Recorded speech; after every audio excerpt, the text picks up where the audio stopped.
Sumitro Joyo Hadikusumo. Sekilas tentang beliau.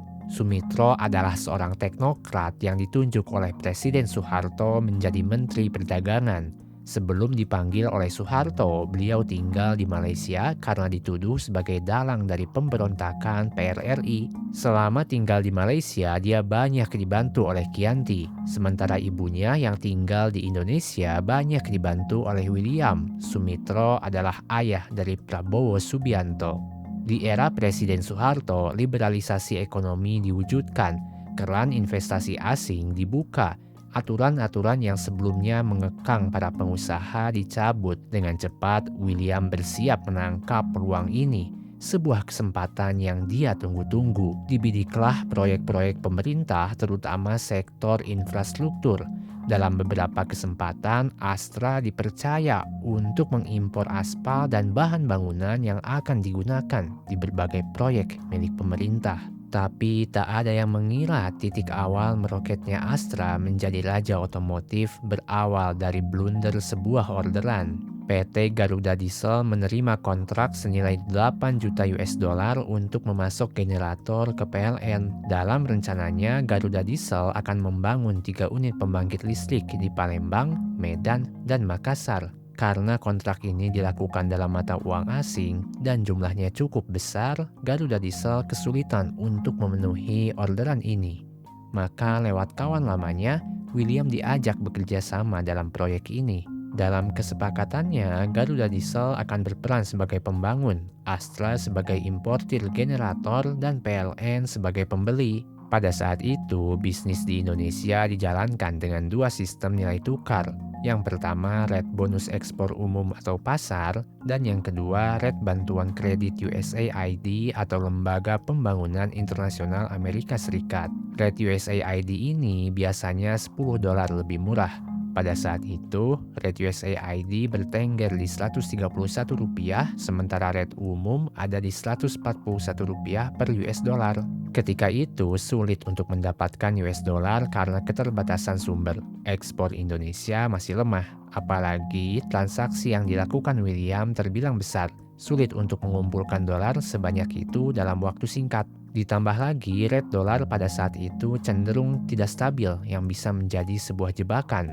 Sedangkan kredit USAID lebih mudah didapatkan. Syaratnya, pembeli hanya cukup menyetor DP 25%. Sisanya dibayar saat barang sudah tiba. Dengan nilai proyek 2,9 juta US dollar, Astra setidaknya harus menyetor uang muka sebesar 725.000 US dollar, jumlah yang cukup besar bagi seorang William pada saat itu. Meminjam bank adalah jalan satu-satunya. Dia yakin dari hasil hitung-hitungannya akan meraup laba kotor sebesar 56 juta rupiah, angka yang cukup besar pada saat itu. Kini William menanti harap-harap cemas barang pesanannya tiba di Indonesia. Menunggu, datanglah sebuah surat kepada dirinya. Surat ini menyatakan bahwa William telah melanggar aturan dana kredit USAID. Intinya, karena pelanggaran ini, letter of credit William diblok. Sementara itu, William masih ada kewajiban untuk melunasi pinjaman uangnya dari bank. Entah doa apa yang dipanjatkan oleh William. Keberuntungan lagi-lagi menghampiri dirinya. Secara tiba-tiba, pihak USAID menawarkan untuk membuka kembali surat kreditnya dengan syarat tidak boleh digunakan untuk mengimpor generator. Naluri bisnisnya muncul seketika, truk. William akan menggunakan uang pinjaman itu untuk mengimpor truk. Mungkin ada faktor kenangan masa lalu yang terbenak dalam pikiran William. Masih teringat ketika zaman penjajahan dirinya disibukkan oleh truk-truk militer yang mengangkut barang dagangannya. Tapi itu bukan alasan utamanya. William adalah seorang pengamat yang baik. Dia dapat mudah menangkap peluang-peluang bisnis hanya dengan membaca koran. Dalam 10 tahun terakhir, tidak ada truk yang diimpor ke Indonesia. Hanya tinggal menunggu waktu, pemerintah pasti akan membutuhkan truk-truk untuk menunjang perbaikan infrastruktur. Setelah pemerintah menggenjot sektor infrastruktur, maka harus ada kendaraan yang mengisi jalan baru-baru ini. Begitulah cara berpikir logis seorang William, sederhana tapi to the point. Berhubung Garuda Diesel adalah agen General Motor Indonesia, Astra kembali mengontak perusahaan tersebut untuk memesan 800 unit truk Chevrolet dalam format SKD, artinya diimpor dalam keadaan terurai dan akan dirakit di dalam negeri. Menurut aturan saat itu, mobil impor harus dikirim dalam bentuk SKD. Di satu sisi, Astra sudah melangkah dari yang awalnya hanya sebuah perusahaan dagang akan bertransformasi menjadi perusahaan industri manufaktur. Tapi di sisi lain, hal ini masih belum dipikirkan oleh William dan tim. Mereka masih belum terbayang di mana dan bagaimana nantinya truk-truk ini akan dirakit. Satu-satunya pabrik yang mendukung rencana ini adalah pabrik bekas General Motors sendiri yang saat itu dimiliki oleh PN Gaya Motor. Pabrik ini dibangun zaman Belanda dan tidak digunakan lagi sejak zaman kemerdekaan. Ternyata lagi-lagi nasib baik ada di samping William. Saat itu pemerintah juga sedang mencari pengusaha yang tertarik melakukan joint venture untuk mengelola PN Gaya Motor. Tanpa pikir panjang, William langsung mengambil kesempatan ini. 3 juta US dollar dipinjamnya dari sana-sini untuk memperbaiki fasilitas pabrik.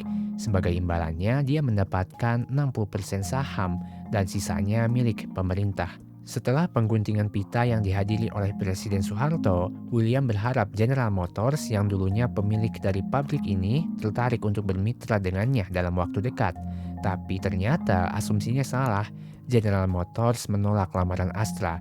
William bagaikan berjudi di babak ini. Ia terus merogoh kocek yang lebih dalam lagi untuk menutupi kerugian atas keputusan yang telah diambilnya sejak awal, membeli sebuah generator.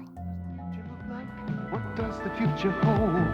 The future looks like stanza, and now it can be told. The future looks like stanza. Harapan selanjutnya datang dari pabrikan mobil Nissan. Ia mendapatkan kontak Nissan dari salah satu mitra dagangnya ketika mengimpor aspal. Mitra dagang ini ternyata terafiliasi dengan Nissan. Surat lamaran dikirim oleh William. Dia percaya diri Nissan akan menerima lamarannya sebagai agen tunggal sekaligus perakit mobil di Indonesia. 10 orang utusan Nissan dikirim untuk bertemu William di kantor Astra. Kira-kira 1 jam lamanya mereka berada di sana. Nanti akan kami pertimbangkan dan kabari, kalimat terakhir yang keluar dari delegasi Nissan yang terkesan diplomatis. 1-2 bulan William menunggu masih tidak ada kabar. Sampai-sampai Chianti disuruh oleh William untuk jemput bola ke Jepang. Di sana tidak ada yang bisa Chianti temui. Kelihatannya Nissan menganggap Astra dengan kantornya yang sempit bukanlah mitra yang sepadan. 2 penolakan itu cukup membuat William siaga. Jangan lupa, masih ada utang dari bank yang harus dia lunasi. Akhir tahun 1969, Sumitro, Menteri Perdagangan yang sudah kita singgung di awal, menerima tamu dari Toyota. Dalam kunjungannya ke Jakarta, pihak Toyota telah membuat MOU bersama sebuah perusahaan lokal. Toyota ingin meminta panduan dari pemerintah Indonesia untuk mengeksekusi rencananya ini. Entah doa apa yang dipanjatkan oleh William kepada Tuhan. Sebelum tim Toyota ini bertemu dengan Sumitro, tiba-tiba sebuah surat dikirim dari kantor pusat Toyota di Jepang. Inti dari surat itu adalah perakitan mobil harus menggunakan gaya motor. Sebuah perintah yang tidak bisa ditentang lagi. Karena ini adalah surat yang datang langsung dari pusat. MOU yang sudah dibuat pun dibatalkan. Kini Toyota langsung berpindah haluan untuk mencari informasi siapa pemilik gaya motor. Didapatlah informasi dari pemerintah bahwa pemilik dari gaya motor adalah Astra. Hanya ada 1 kalimat yang terucap dari tim Toyota setelah mendengar kata Astra. Siapa Astra? Ternyata surat perintah ini datang dari seorang yang bernama Hideo Kamio, manajer Toyota untuk wilayah Asia dan Oseania. Dia adalah mantan manajer gaya motor selama masa pendudukan Jepang. Kombinasi antara kedekatan Chianti dengan Sumitro, perintah dari petinggi Toyota pusat, kesiapan pabrik gaya motor untuk beroperasi, dan mungkin doa yang kuat dari William memuluskan perjanjian ini. Juli 1969, Astra resmi menjadi mitra Toyota. Truk-truk pesanan William pun datang. Dugaannya benar, pemerintah saat itu tengah melaksanakan Repelita pertama. truk diperlukan untuk mendukung proyek-proyek infrastruktur. Astra secara tidak langsung memonopoli kebutuhan truk pada saat itu. Hitungan awalnya yang berpotensi meraup 56 juta rupiah, kini berlipat ganda. William berpotensi meraup keuntungan 10 juta dolar, bukan rupiah lagi. William percaya bahwa dirinya dipilih oleh Tuhan. Semua babak yang dilaluinya tidak akan terjadi jika tidak ada campur tangan Tuhan. Rentetan keberuntungan yang dialaminya merupakan kemungkinan dari jutaan kemungkinan. William berprinsip bahwa uang yang didapatkannya akan selalu dia gunakan untuk membuka lapangan kerja baru. Spirit inilah yang menjadi landasan Astra ke depan hingga memiliki ratusan anak perusahaan. Bagi sebagian orang, Astra tak lebih dari sebuah gurita yang rakus. Tapi bagi William, ini adalah cara dirinya menjadi sebuah pohon yang rindang. Pohon yang akarnya kuat untuk menjadi sandaran bagi banyak orang dalam mencari nafkah. 誇りを持って乗るトヨペットクラウンスーパーデラックス